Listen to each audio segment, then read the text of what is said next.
Hello everybody, welcome back to my channel Trading Secrets. This channel is for entertainment purposes only. For those of you who do not know, my name is Ali. I have over 20 years experience teaching accounting, economics, business and law through this channel. I'll be providing some stock analysis and a quick update on the $1 Million Challenge. So if anybody's not aware of this is a journey of an investment of $1,000 to a return of $1 million over a period of 3 years using a strategy called compound return investing. The objective is try to get 201 trades, each with an average return of 3.5%. It's not 201 consecutive trades, we do take into account losses, so for further details about how to join us for less than $9 a month, information is available in the description below. In today's video we're going to be doing updates for ticker symbol MULN, Mullen Automotive, and also updates for MMTLP with a focus on some important legal updates with regard to the Rosas case, and we're also going to be looking at what's happening in the market. So let's get started with the headline here, and it's a big week for earnings. We can see here Amazon, McDonald's, Microsoft earnings, and debt limit battle top the week ahead. So in terms of other companies here, we can see on the anticipated earnings releases, we have other prominent companies such as Coca-Cola, Philips, UPS, Alphabet, Microsoft, Meta, Amazon, American Airlines, ExxonMobil, Chevron, amongst many others. So before we look at the legal update, quick reminder in terms of our proposed space chat that is penciled in for Thursday 27th of April, and this is going to be approximately 4 p.m. Eastern time, and it's going to be a part 2 with Erin Vedland. There have been a small number of changes. We're getting a speaker on to talk about pensions and IRAs. We're also added in Anna Trades, who's going to update us with regards to a meeting with Gary Gensler, and we also have a number of speakers on standby. So hopefully you can join us for that meeting, and details are available on the post, and if needed you can request a link in the comments below as well.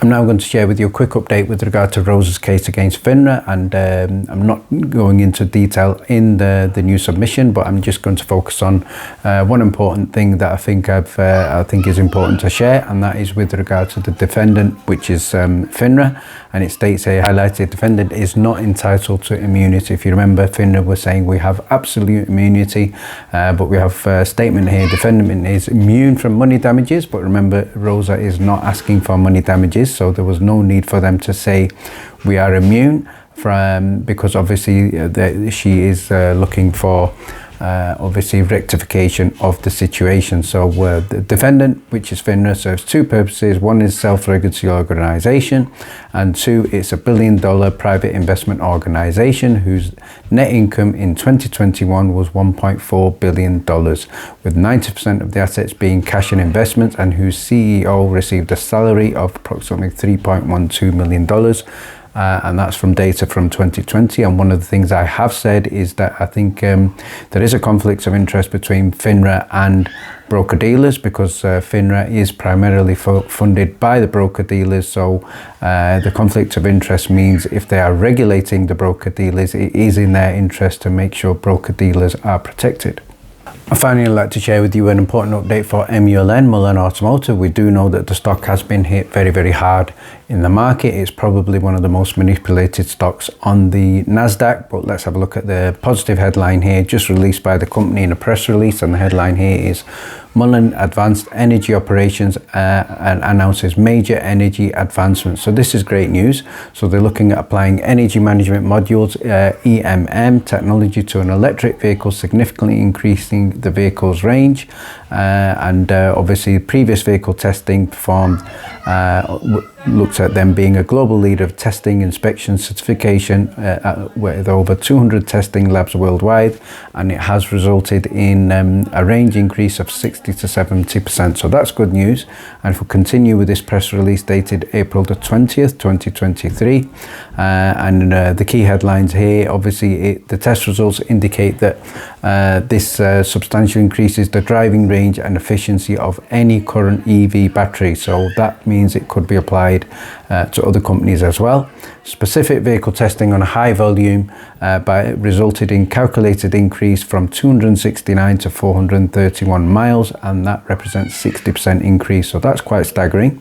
The technology was also tested by Mullen engineers on the company's Class EV cargo van, and obviously we're looking at a calculated estimated range of 186 miles with very low added cost and mass. So this is great news. I'm hoping there is a positive impact of this on the share price. We did see some great momentum where the stock went up in excess of 20% close of play on the Friday. And the other headline here is the US provisional patent application has now been filed covering the technology. So this will give the company long-term huge potential for revenue as well.